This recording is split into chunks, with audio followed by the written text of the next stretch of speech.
We have curated a group of images that are going to extract some unbelievable stories. And just to have the two of these guys together on stage and how much history that they have with one another. As you can see on the screen, we have two great portraits. One a new one an old one. There was even a newer one that we got from you guys that went viral on Facebook. Oh, is that the Oh, one? right. That's after 3 margaritas, I believe. Yeah. So I'm gonna let them take it away. I've taken up so much of your time away from the speakers. A special delivery. Oh, okay. Good timing. What could it be? Croissants. And SD. Oh, okay, now we're talking. There, now we're It's a talking. party. Now we're we talking. can celebrate after our last Yeah, session. Yeah. Pardon? Call you I'm in. the mic. What about it? Oh, I took it out of my back pocket. Okay? Okay, so. Am I okay here? on? Am I? You want to turn me on? Oh, you guys are so well ahead of me. Sorry, it's in your pocket. Okay. Sorry, but Just reach in. And it begins. Wow, is this green tea or black tea? Okay. Oh my God. What a surprise. Thank you. All right. Yes, we're waiting one more. we're hot. And we're toasting with all of y'all. Anybody else? Sorry. Wow. How much? Is it triple? This, from this point on, whatever is said in this room, Stays in the room, right. It looks like it's Coca-Cola time. so I want to say, those in the audience that want to drink, I think it would be advantageous.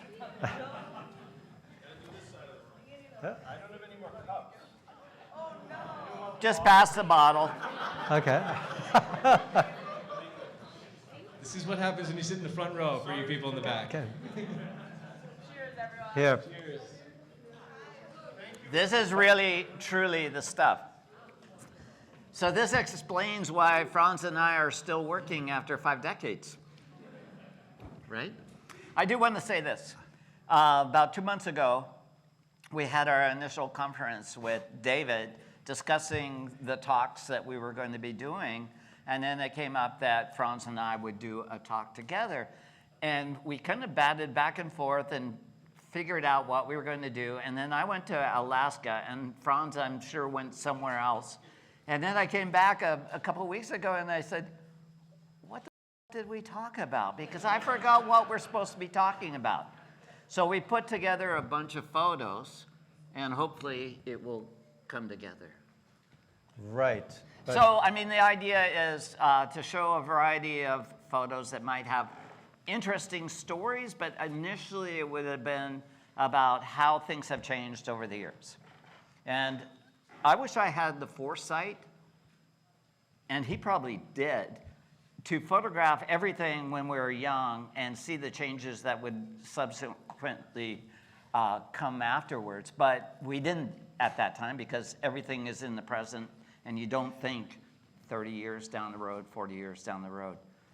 And in the case of mountains and glaciers, that would have been really appropriate. So I turned and looked through my archive and found a couple comparisons. But then I thought the other part of this whole thing would be we would tell some of our favorite stories. And we'll see where it goes. And it's going to go somewhere. All right. So both Frans and I got to South Georgia Island very early in our careers. I went down there in 1981, and in 1981, the one viable town was Grytviken. There was another one called Stromness, but in 1981, I took this shot, and there was this classic old schooner that was going to be collected and brought back to Nantucket and refurbished because it was one of the old schooners from the era and very valuable. But during the Falkland War, there was a garrison of British soldiers that got stationed after the war. And South Georgia is a very lonely place. And they were drinking one night across the bay, and they found this as a target and torpedoed it or bombed it, and it burned to the ground. So that's no longer available to see. But also those buildings, which I remember going all the way up into the 3rd floor. There were elephant seals that had crawled all the way up these steps.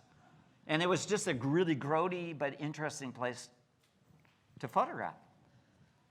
This is what it looks like in 2019. Almost all those buildings are gone. Of course, the boat is burnt to the ground. I've been there a number of times over the years.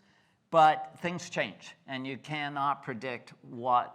I mean, I'm doing a series of workshops around the country looking for degraded environments, but everything's being gentrified. So finding the decay is really much more difficult. So if you have, any ideas about eastern cities that were historically big, machine towns, let me know if there's anything left. At any rate, on that same vein, though, I remember with clarity this shot because these penguins were dwarfed by these huge seracs, pinnacles of ice, as the glaciers were coming down to the salt water. South Georgia Island, by the way, is a 100-mile-long island in the subantarctic waters. It's about a 2-day travel to the southeast of the Falkland Islands, which in and of themselves are remote.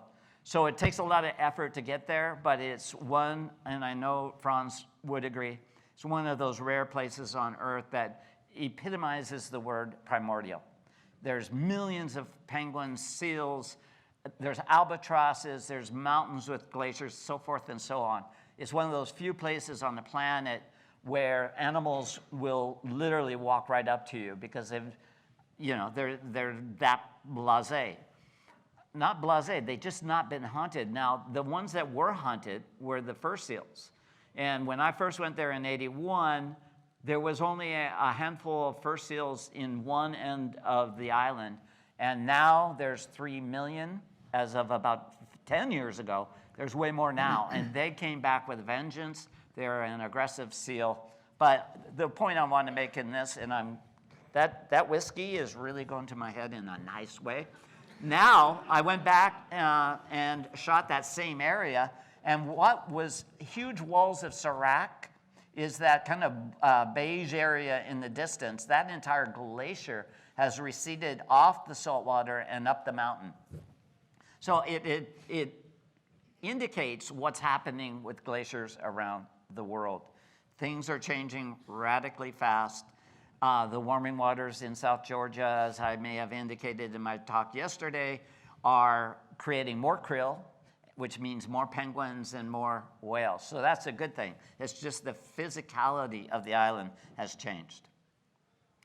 These are seracs of ice at 16,000 feet up in the Andes of northern Chile. They're known as neve penitentes, or monks doing penance, because they've got these hooded points. And I never really understood that until towards the end of my diatribe. You'll see monks doing penance. At any rate, this is all gone. You know, these have melted out in the subsequent 25 years, and there's probably very flat snowfields. So the things that we documented as young photographers 4 or 5 decades ago, much of which you would not see today. I don't know how far I go. Here we go. All right. South Georgia is indeed an amazing place. How many of you have been there? Just a handful. Well, Art and I organized a memorable voyage down there. Remember that? Was it 1 or 2? I forget. We're too far gone already. Yeah, okay. So don't quote us on the facts and the figures, but I'll say this. Art referred to this garrison of British soldiers, Gurkhas they were, who were stationed there after the Falklands War, and actually owe my life to them, because I came down with malaria on South Georgia Island, because I traveled too fast from the tropics to South Georgia, and I sat there in a tent and I began to hallucinate. And fortunately, the British military had supplied the Gurkhas with an extended medical kit that included chloroquine. If it hadn't been for that, I'm not sure if I would be sitting here today. So to echo what Art just said, South Georgia is one of these places where you can see changes happen really fast because of climate change, but also because of active intervention. Rats have been eradicated from South Georgia, and that's a really good thing. And as a result of that, the land birds and a lot of the seabirds are bouncing back as well. So if we're creating a planetary scorecard, I would say South Georgia's way up, wouldn't you say? Yeah, definitely. Millions of penguins. The fur seals came back. Continue. This is a great sequence because I've been obsessed by this guy, Frank Hurley, who was Shackleton's expedition photographer. And this is how Hurley dressed to survive 6 months in the Antarctic. Was not very adequate. Unfortunately, there was not a Patagonia store near where he set off back in the days. So if you don't know who Frank Hurley is, I'm sure you've seen this image, right? It's one of the all-time great adventure photographs, or any Antarctic photographs, period. Because what it took for Hurley to make this image was to stumble around in the dark in the middle of the Antarctic night with a big view camera, and he had some flash powder. And after every discharge, he would be blinded, but he needed 6 of them to illuminate the whole ship and not trip over the icebergs and so on. And here it is, an amazing image that is perfectly composed and nearly perfectly exposed. So I've been fascinated by Hurley, and in the course of multiple voyages down there to South Georgia and to the Antarctic, I try to retrace his footsteps. And one day on Elephant Island, which is closer to Antarctica than South Georgia is, where Shackleton's expedition was marooned, I had a print with me of one of the classic Hurley photographs, and I went ashore before all the other people from the ship disembarked, and I found Hurley's footsteps. Look at the landmarks. They're the same in the background as they were in Hurley's photograph. And it was just one of these amazing moments where you can line up history with the present. And then there's all the serendipity that comes from people helping each other, and they wear bright clothes, and then there's the black and white. It was just one of these amazing situations. Can I just interject really quickly? Had it not been for Frank Hurley, Shackleton's story would not have been as well known as it is today. Yeah. It's through those photos. Yep. And so after the ship went down, and Shackleton ordered his men into the sloops, and they had to leave virtually everything behind, and Hurley had to leave his big camera behind, and he was left with just one pocket camera and 4 rolls of film. And he parsed out those 4 rolls of film, and he had to think about every single exposure. And he sat there on Elephant Island with those 4 rolls of film, and he had to think, am I gonna do this? Am I not gonna do this? I think this was the toughest photo assignment in history. And if you've ever touched one of these Kodak vest pocket cameras, the viewfinder is the size of a thumbnail, and it's upside down. And I adopted one of these cameras because I really wanted to get under the skin of Frank Hurley, and I tried to see if I could do what Hurley did there. This is perfectly exposed, perfectly composed. So I went a step further.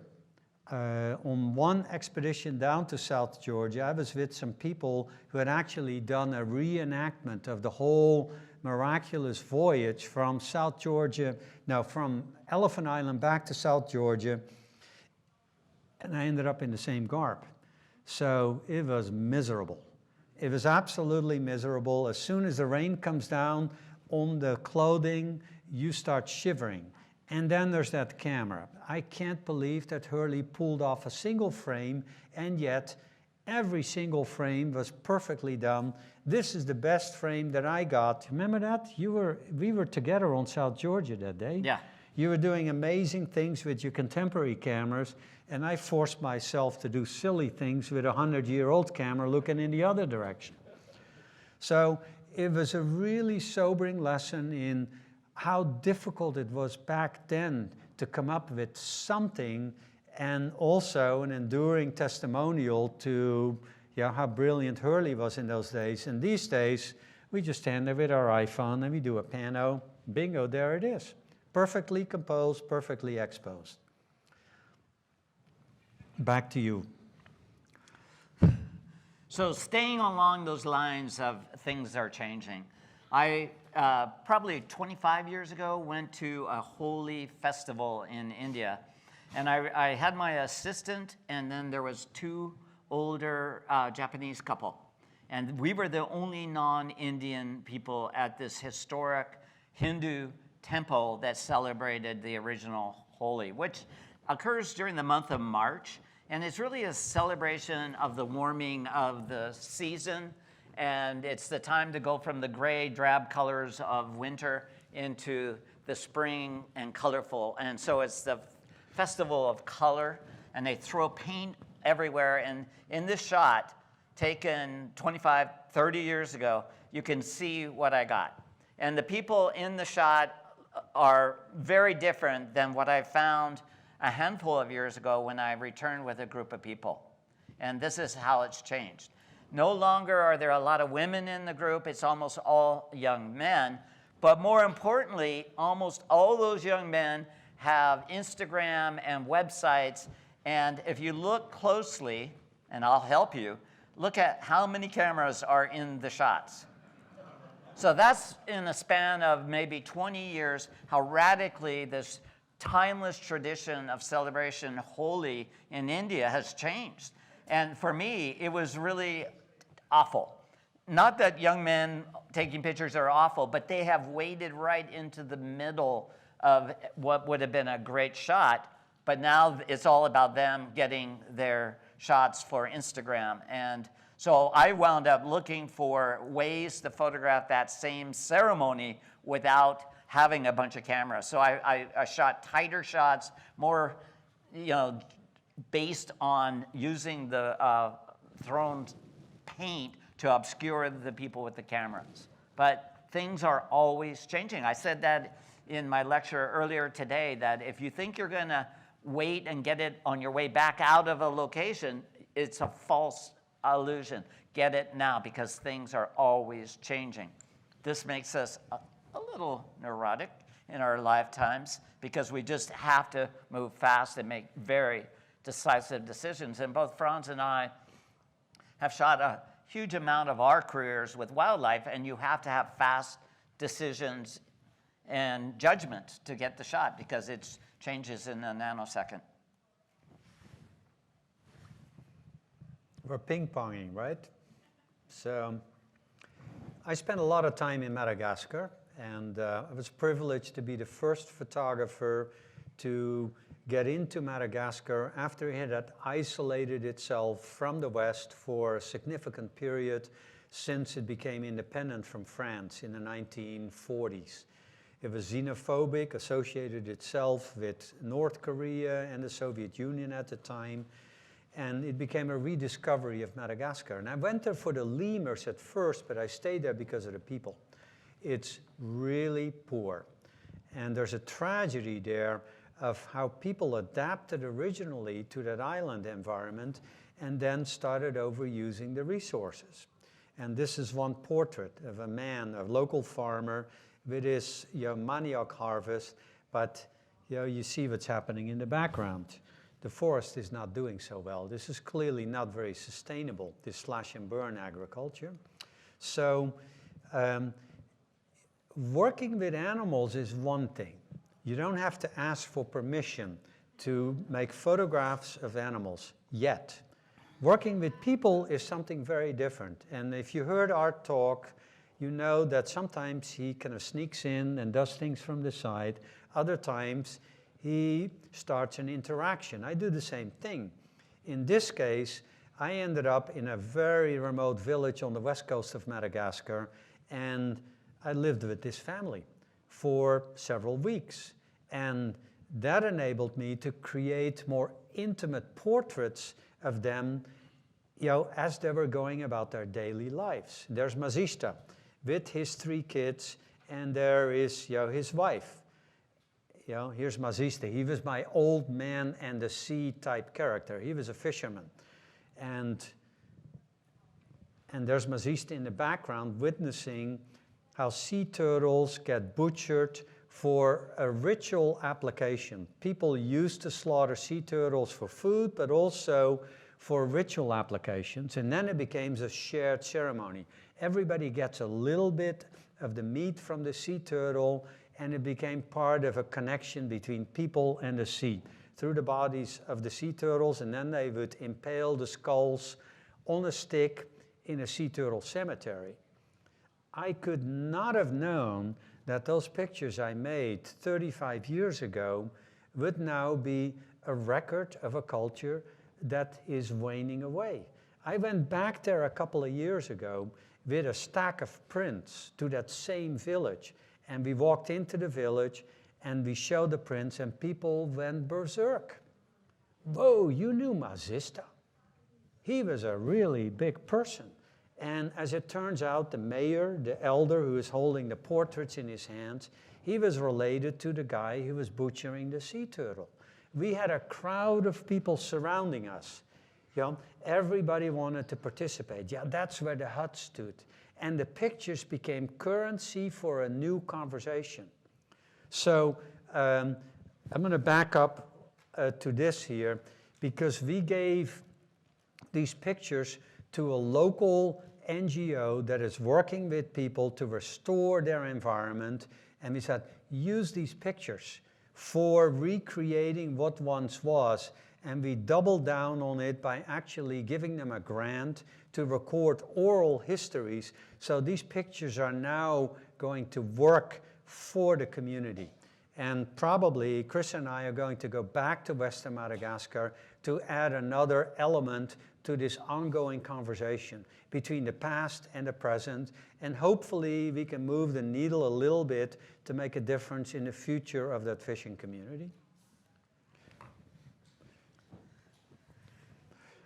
So about 25, I don't know, it was 25 or maybe 30 years ago, my assistant Gabrielle Jacon and I saw the work of Carol Beckwith and Angela Fisher on their work on Africa ceremonies. And so we decided to go into Ethiopia and to travel into the backcountry. And back then, it really wasn't a thing. I think we were probably amongst the first photographers to go after those 2 brilliant ladies. And it was a real sojourn, because we had 2 cars. One was a cook car, the other one was our car, and we had tents. We had to get pulled across the Omo River on a raft of 100 drums, and there was 100 people pulling us across. And then we worked our way up through the Surma Mountains to the Surma people. And it was a great adventure. This is a stick fight, and in the Surma culture, there is no murder. That at the end of the harvest season, they have this ritualistic stick fight to settle old scores. Angst amongst young men, and as soon as they whack each other and knock one down, that's it. The score is settled. So it's a very modern, logical way of keeping people's anxieties and levels in check, to the point that there is no murders in that culture. I've been back a number of times, and at the time I was there, I put some of the photos in books, and then later I took a TV show there, thinking this is so remote, nobody will go there. Well, in fact, then photo tour companies saw the photos and started going there, and now maybe people on my own street where I live in Seattle say, oh yeah, I've been to Ethiopia. I had no idea, maybe you didn't at the time, that back in the early days when we were traveling, we would communicate by faxes, and it would take months to get anybody to respond as a fixer, somebody on location that could help you get where you need to go. Today, you just Google Ethiopia, and you've got 100 different sites that will take you there. And that is how the world has really changed. The Surma people live in these mountains. They still are living a very traditional life, and it takes permits to get into them. But on the Omo River, down below the mountains, they're putting in dams, which will bring in agriculture, trucks, highways. Everything's going to change. And so I did a program called Tells by Light that's on Netflix, and it really tells the story of the Surma. And I've photographed these young men looking off into space as a symbol of their uncertain future. When I traveled often into the Amazon, in the mountains of New Guinea, into the deserts of Ethiopia, we would find out what kind of food they were eating, beans or rice or grains, and we would bring in bags of grains as offerings. We never would leave t-shirts or hats or cultural debris because we didn't really want anybody to know that we had been there. And with the onslaught of tourism that followed, people do leave Cubs and New York Yankee hats, and if you're from Europe, they shower them with clothing and accelerate the demise of a traditional culture. So this is one of those photos that, and the memory of it, I really wanted to photograph them against the sunset, but then the clouds came in, and they were such great subjects up on this mountain, but I think it symbolized looking off into a not so clear future for them. Staying with me, I also traveled north to Zakuma National Park, which is a fairly unknown national park in Chad, in the southeast corner of Chad. And I mentioned this in my talk yesterday, that the elephant herds were being hammered by Janjaweed, which is this renegade terrorist group that actually started butchering the elephants. And the response of the elephants were to herd up into one giant herd for protection. And that's when I went there to photograph them. And I remember there was no really logical aerial plane to work from, so we took what is the larger plane that flies around Africa? Caravan? Caravan. So we duct taped ourselves into the caravan and opened all the doors on either side. The caravan has a very slick floor, and the duct tape wasn't giving. And I remember we had to bank many times, and I kept on holding onto one handle while I'm shooting these elephants. And it was a great place. I later contracted leishmaniasis, which is an amoebic form of eating your flesh that took probably 6 months to cure. But the photos of a big herd reminded me of Peter Beard and his classic shots. And for myself, I wanted to see that for myself. That's exactly what I mentioned yesterday when I showed pictures of snow leopards. I just wanted to see a live snow leopard in its habitat during my lifetime. So that's all I got on that one. So I guess the takeaway from what Art was just sharing with you. I'm sorry, I guess I'm on again. And what I shared about Madagascar is that your cultural changes are happening just as fast, or perhaps even faster than ecological changes. And so the isolation that used to keep cultures, unique, is being disrupted by access to, from people everywhere. And in the same way, ecological changes are affected by species moving in from everywhere else as well. So back to you, Art. Yeah, I mean, when you think about it, we're losing species, but we're also losing cultures and languages. Yeah. We're losing a lot of languages every year. And what a shame it would be. I mean, I loved coming back to New York from Seattle because the stores were different, everything was different. Now everything's the same. Whether you're in Seattle or New York, you got the same stores. And unfortunately, you've got Starbucks as well, which is a Seattle plant. But everything's becoming homogenized. And it's not just New York and Seattle. It's Bangkok. It's everywhere around the world. And every time that happens, we become diminished. Every time we lose a language, we collectively become diminished. And so, yeah, I mean, there are quote unquote people on a religious side that are believing that they're doing great work in the remote jungles of the Amazon, missionaries, if you will. But to me, they're just accelerating the loss of traditional cultures. And it drives me nuts. That's why I'm nuts. Okay, so I thought there was a little more to the elephant story. These are the black mambas, and they were hired by Paul Allen out of Seattle. He equipped them with automatic rifles. He put radio telemetry on the elephants, not him personally, but he provided the money to do that. He put computers into the park headquarters. And the good news is they were able to stem the bloodshed of the elephants, so much so that the elephants started breaking up into their normal, smaller family groups. And so that is a great success story, that elephants are breeding very successfully in Zakuma once again. And I would highly recommend it if you want to go for a grand adventure to see a truly wild part of Africa. Just remember to put bug repellent around your ankles. So you don't catch leishmaniasis? Yes.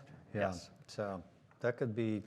And this is, if you can see it up close, this is the park superintendent, and they're looking at the movement of that elephant herd, because all the elephants have these collars on them, so they could figure out where the elephants were, and then the black mambas on the ground could kind of shadow them and make sure and ensure that they are safely moving through. So, I mean, I think it's a great use of technology and heart and money in the right places to save an entire herd of elephants in a very remote place. I believe that's the end of this part. So I would like to add. Sorry, I'm There's on a always roll. more when Art's on stage. I'll give you the last 20 minutes. At any rate, for years and Well, years. there's only 15 left. We can blame somebody else for putting these together. For years, I'm working on I'm generally working on 5 books under contract at one time, and they generally, they all have international content, which means I have to kind of piece them out over a very long period of time. Otherwise, I would go broke. Simply put, there's no money, no publisher can give you enough of an advance to pay for one trip, let alone 50 or 60 that's necessary to do any kind of book on a world scale. And so I work 10 years on a book project, but 5 at a time. And so I can travel here and shoot elephants, but also jump over into the Congo for something else. And in the Congo, I was always aware of the largest lava lake in the world is at the top of one of the volcanoes. And yet there was insurgencies and fighting that still is to this day happening in the Western Congo out of Goma. And so we got in there in a lull of the fighting, and here kids are playing on abandoned tanks. And it's a little unnerving as you're moving through the landscape, I have to say. We brought in a helicopter from Nanyuki, Kenya. It flew across northern Kenya, across Rwanda, dropped down into the Congo, picked us up, and flew us to the top of the volcano. And God, it's all out of sequence. I'll get back to you on that. I'm going to drink a little more tequila. You can talk. Just lean back, Art. It's not even tequila, is it? It's bourbon. Really? Well, 5 chest hairs just popped out, yeah. So, lean back, Art. Relax. Those books will come together. 2 names to add to what Art was just saying about Zakuma in Chad. There's a renegade conservationist named Mike Fay, who really put Zakuma on the map because he crisscrossed Africa in his own plane. And then there's an organization called African Parks, which was funded by a Dutch philanthropist originally. African Parks takes over parks that are in really bad shape because the national governments can't afford to put the resources into protecting them. And African Parks is picking up those parks and then pouring money and capacity into them, and that is why what Art saw in Zakuma is really worth photographing. So, And they're all over Africa now. exactly. So Chart, up or down or mix? I would say it's up. What are we talking about now? Chart is up. Madagascar, not so much. Oh, Chad is up, Madagascar is down. Okay, got all it. right. So, more for Madagascar. I gotta stay focused. Here's another sobering lesson. Sober? I need more than that to sober me up. All right. So, no, he's going to fall off the stage. Sorry. No. 24 years ago, I made this group portrait of a couple of village elders poring over a map to establish the boundaries of a new national park in central Madagascar. And then we went back to that same place, to that same village, and we showed up with the prints, and I announced who I was and what I'd done there.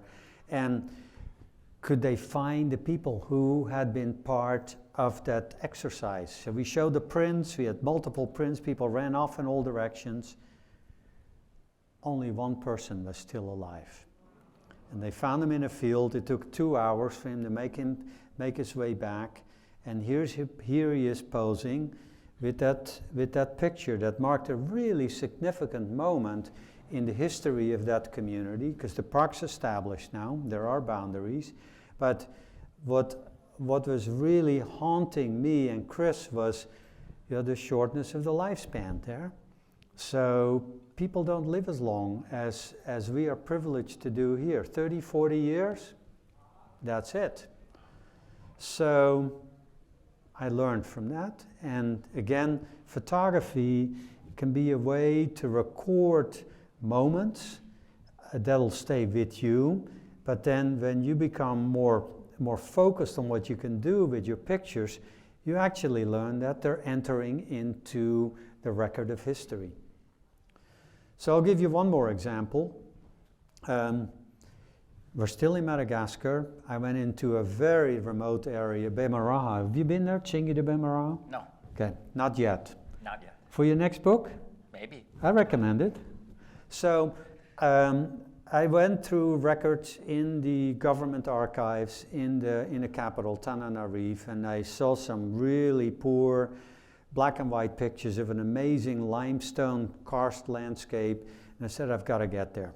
And I managed to make it there, and I connected with this guy. He was the local warden, and nobody'd been there in 2 years. And so here he's holding up a tail of an aye-aye. Nobody'd recorded an aye-aye from Western Madagascar. The phone hasn't worked so much in a long, long time. So we went back to that same place with the prints in hand again, and now it's a national park, thanks in part to my pictures. I did aerials in that area, and there's a local tourist economy, and now there are trained nature guides that take you into the park. So most of them are tourists from Europe, from France, and I started a conversation. I speak French, so I started a conversation with my guide, and I mentioned the name of this warden. He says, what? How do you know him? Monsieur Tokobe, how do you know him? Turns out that my guide was the son of Monsieur Tokobe. And he said, wait a minute, I've got to get my brothers in here. And then they got one of his sons in there. So they're all licensed tour guides now. And the young guy on the right is in training to become a tour guide as well. So without that national park, there would be no local tourist economy. So I would say on that end, Madagascar is up in the report card. I think I have been to that. It's up in the northeast corner, a lot of caves. No, that's Ankarana. Oh, okay. Okay. Don't correct me in front of people I'm trying to impress. Yeah, sure, Art. Yeah. I think that ship sailed. Okay, well, here's the second looks part. the same. Here's the second part of the Congo shot. You know what happened is that over the last couple of days, this presentation has taken a lot of different incarnations. So the photos are not necessarily in the right order. But here we are on top of this volcano.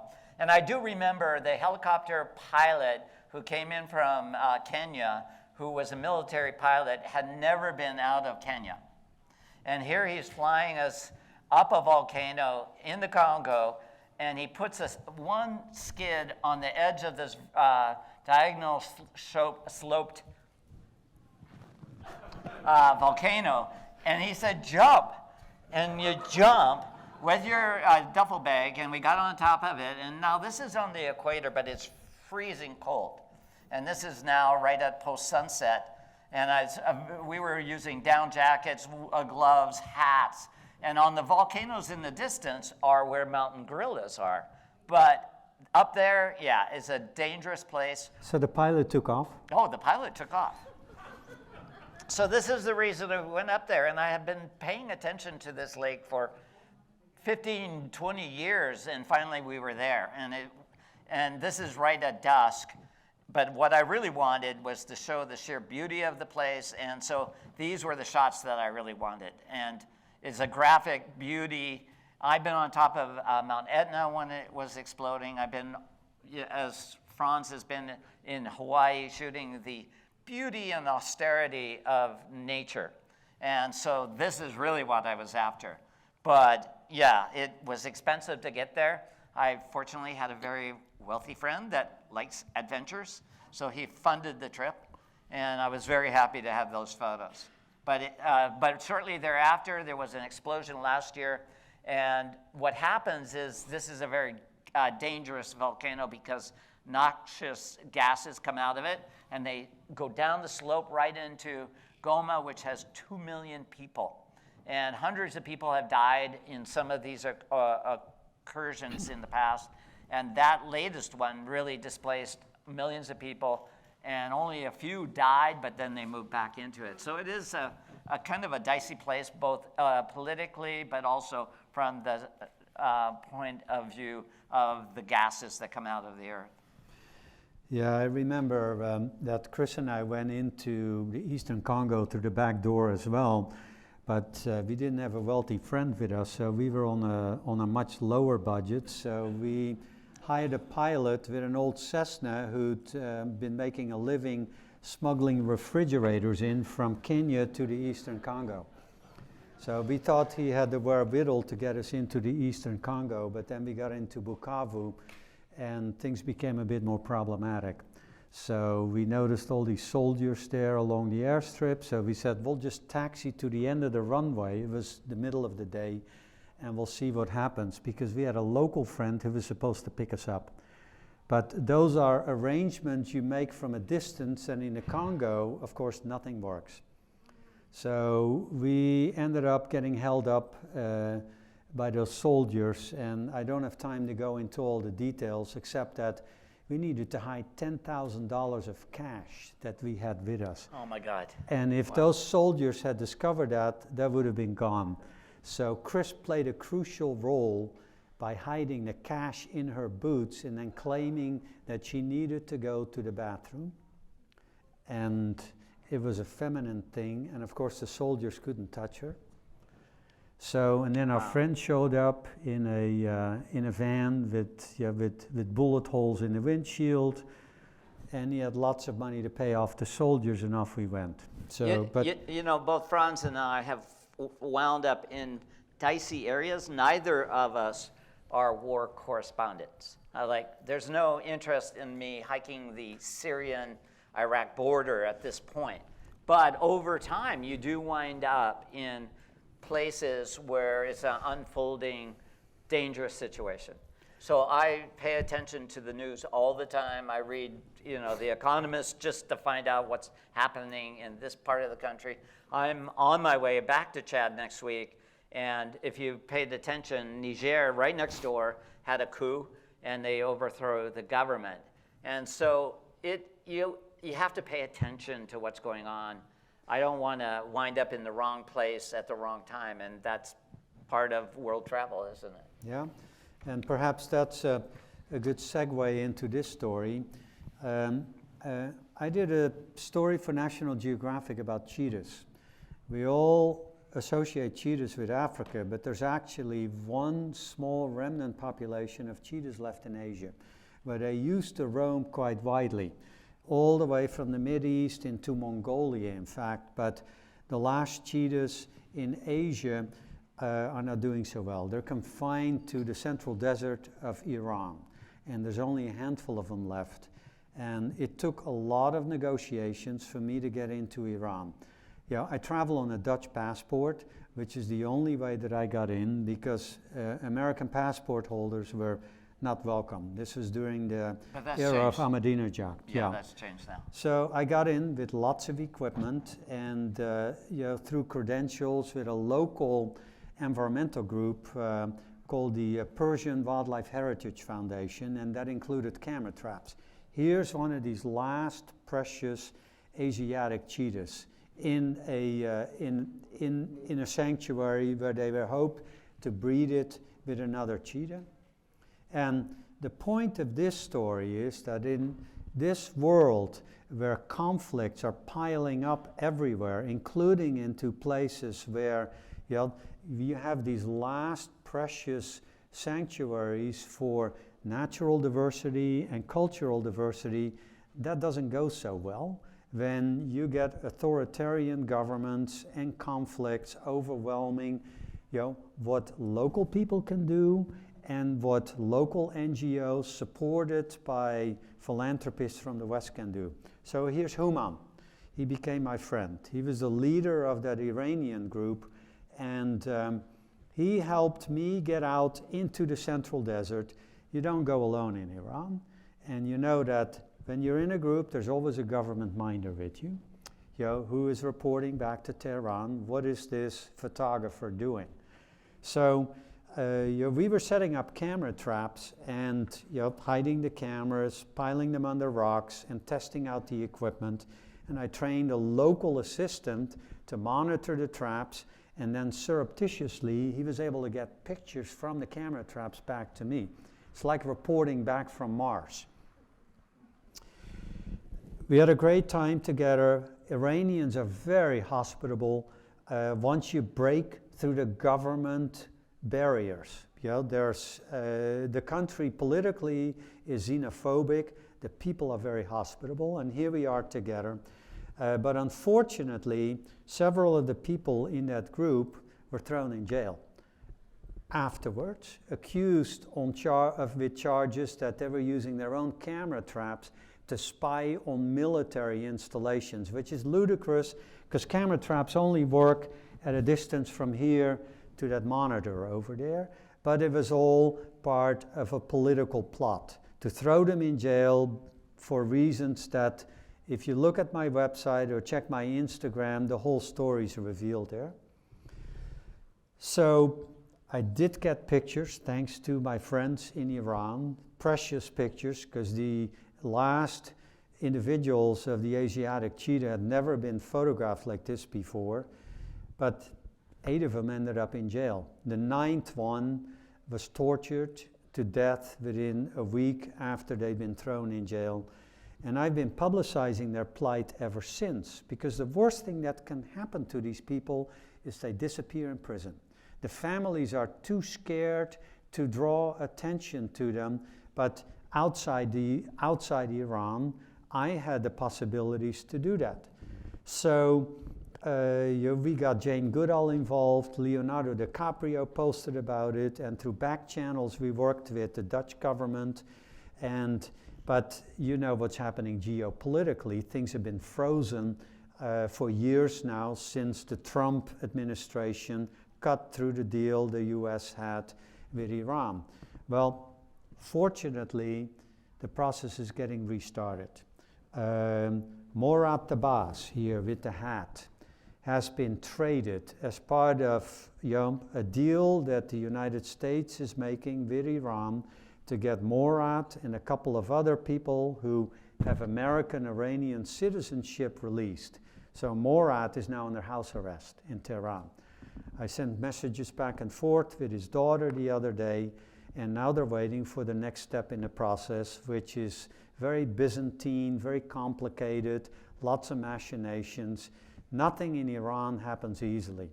Chess was invented in Iran, for context.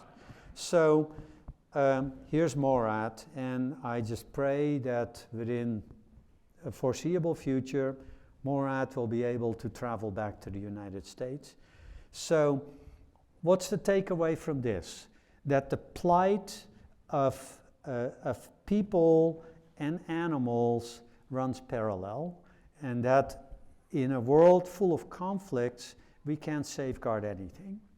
I also would offer up that the world of social media can play a really potent role to create attention for things for which traditional media don't want to spend the time anymore. So, Morad. Okay, so on a lighter side, because I've photographed a lot of tribal people, including the Surma, and because of my background in painting and art, textures, lines, patterns are all part of what I would be interested in.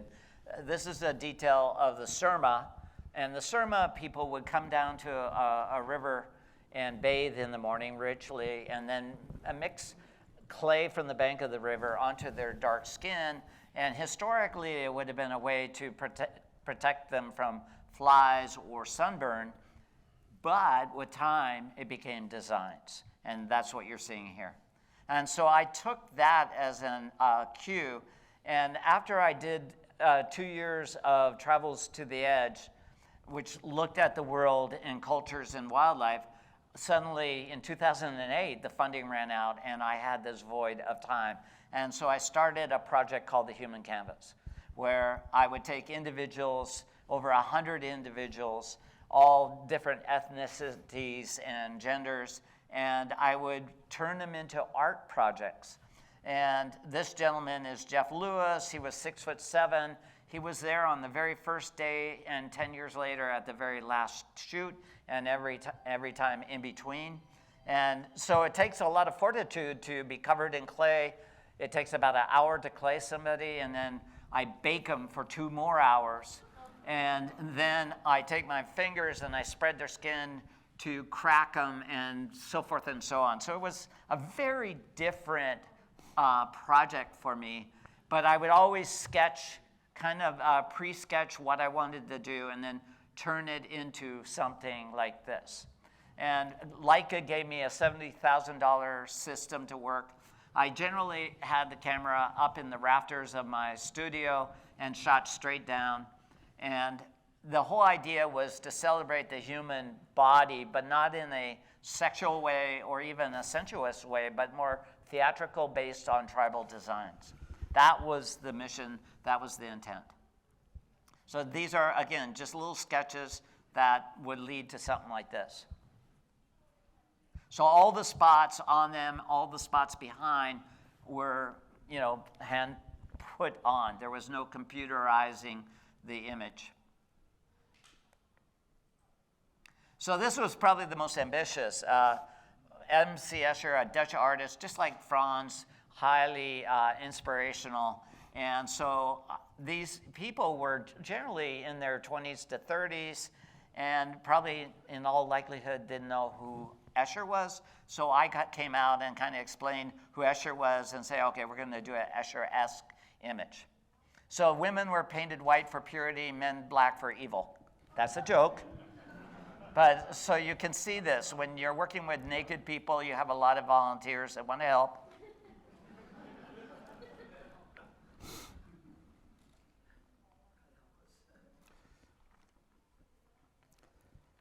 And then at the end of it, it turned into an image like that, 80 megapixels. So it was a fun project, and the best part of the entire project was just the individuals.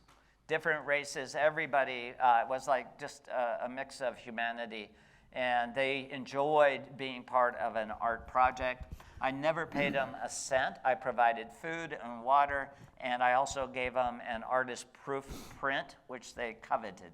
So that, for me, that was started as a project at the end of Travels to the Edge, but it lasted 10 years. Oh, lessons from the field. Can I add a comment here, Art? Sure. So Art and I have been following each other and chasing each other for how long now? 5 decades, 4 decades? Something like that. So we're the same age, actually. I have tremendous admiration for him. Sometimes I'm a little envious of what he's able to do. And then I do one over Art, and then Art jumps right over me again. And we keep doing that. We're ping-ponging back and forth. I will say that, in my opinion, that this is the most interesting, most creative thing that you've done, Art, in your long career. Thank you. But I'll just add something. Have you seen that portrait I made of you in front of one of your human canvases yet? Yes, it was Okay. beautiful. That was on the boat to Antarctica. So if we keep ping-ponging back and forth, right? So what's the next? Well, honestly, if there wasn't Frans, I wouldn't work as hard. And it is true. It is true. It's a friendly competition.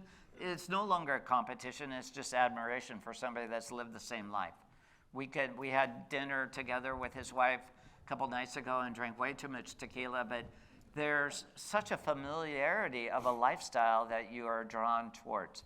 So what may have been competitive in our earlier years has evolved into total admiration. And his talk last hour was extraordinary. Thank you. Okay, so. And it's been mellowed by this stuff, right? Yeah, it's the truth serum. I will never be this nice to you again. Anyway, I'm just going to end. I just threw this in this morning. In January, I'm doing this book called Act of Faith. So I'm traveling all around the world. I have zero religion in me. But Act of Faith looks at all the world's religion, from Judaism to Islam to Hindu, Buddhism, whatever it is, plus shamanism, voodoo, all the tribal belief systems. It's been a great project. So in January of this year, I went to Bangladesh, and there's a World Congress for Islam. It's almost like Mecca South. And so millions of people came from all four corners of Bangladesh. And here it's at the moment when they all stop and they pray. And I found a building in downtown Dhaka, got up on top of it so I had have a point of view. And then they call for prayer, and everything stops at that point. Cars are trapped in a sea of humanity, and people climb up onto trucks and unfold their rugs, and they pray. And this is not the shot that I'm after for the book. I want to turn this book on faith into, quote, an art book where there's patterns, textures, and lines, just like everything else I've done. But why I wanted to show you is it's so crazy. I've been all over the earth. I've never quite seen what happens afterwards. They come to these railroad yards, and they climb on all these trains to the point where you can't even see a train. And they're standing, and the train whisks them away at normal speed. And I just can't believe it that people aren't falling off and dying by the hundreds. And so this is what you can't even imagine. I've never seen this in India or any other place on the earth, but in Bangladesh, this is what's happening. And people are going back to their villages after this seminar. But the other thing I want to say is, because I've asked people for photos all my life, I got besieged by people that wanted my photo. Why? Because they thought I was a photographer? No, it's because of my lily white skin. They literally have not seen Caucasians other than maybe on TV. These are people coming in from all four corners of Bangladesh. Even in the capital, I never saw another Caucasian. And so the young people have their version of an iPhone, probably made in India or somewhere else, and they all wanted photos. So that's what those trains look like. You can't even see the train. And I had a ball. I mean, the people were so nice. The food really sucked, but the people were really, really quite nice. So out comes the phones, and they line up, and I could have been there. And so this is a little video, a really short video. And towards the end, we don't even hear a train coming, but I think I've got photographed with 300 young Islam.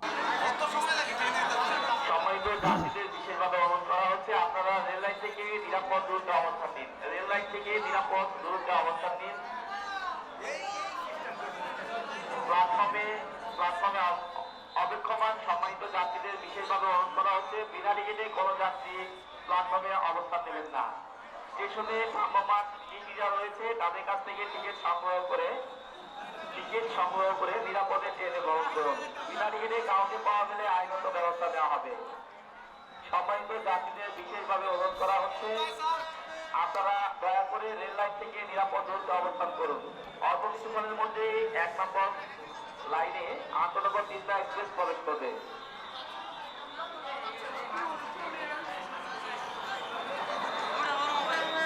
Here's the train.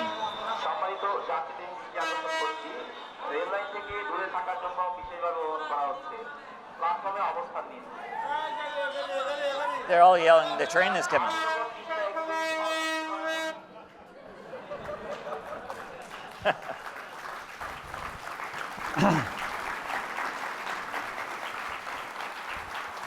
Hey, Art, what happened to those 20 minutes you were going to give me at the tail end?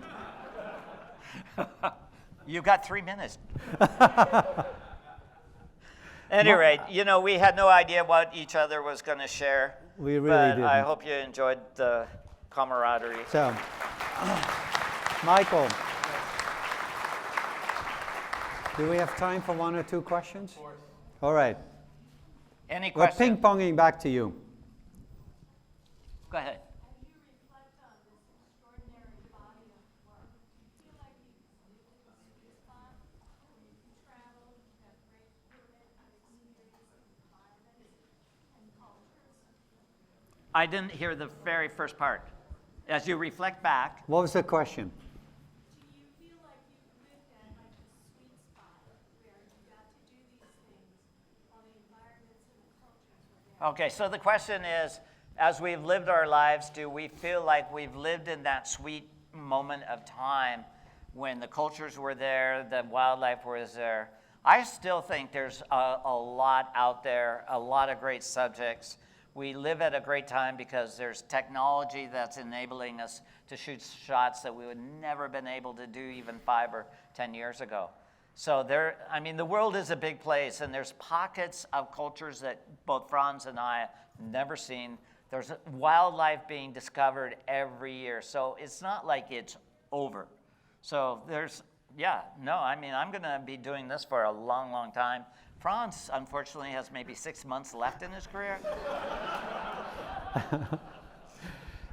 So, really? We'll have that conversation. Yeah. So, anyway, when you have that much behind you, it becomes kind of easy to start thinking about, well, things were this way, things were better that way, and you end up kind of defining yourself by your past. And both Art and I refuse to do that. Yeah, we're using our past to propel ourselves forward. And I think that's really important, no matter whether you're in our age bracket or whether you're a little bit younger. And we're using our body of work to say, okay, now we can do this, now we can do that. And if you don't have your own pictures, in my talk, I offered up the possibility of using other people's work as a jump-off point if you want to expand your sense of time. And I'll just add to that for briefly is that when I studied art history, so many of the great artists lived way longer lives than non-artists. Really? It's about passion. Claude Monet lived into his late 80s when the average person died at 48. So passion and creativity gets you out of bed. And so I do books not because I make a lot of money from them, but it's a reason to get out of bed. And when I'm working hard, but it feeds the soul, and I get energy from the work I do. And I'm traveling all the time, as is Frans. So I think anybody in this room that is drawn towards photography or any other creative passion, keep that, because most people are entertained by other people's talents, sports, whatever it may be.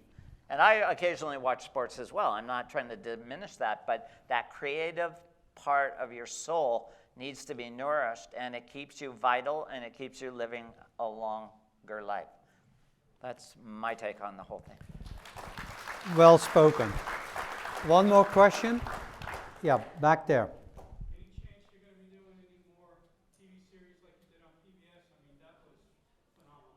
Thank you for that. But you know, the average age of a TV host now is 25 or 30. Yeah, and it took $2 million to raise to do Travel's Edge. And believe me, most of that was left in countries. Had I been smart, back then when we did Travel's Edge, we didn't even have a website for that show.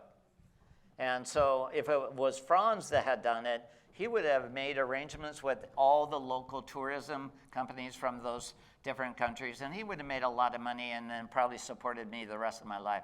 But we weren't that smart.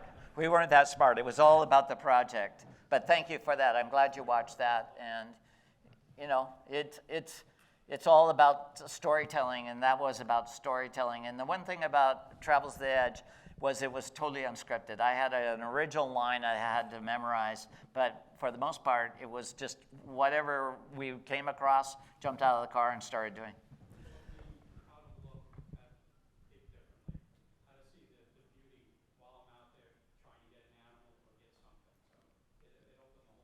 Thank you for that. All right.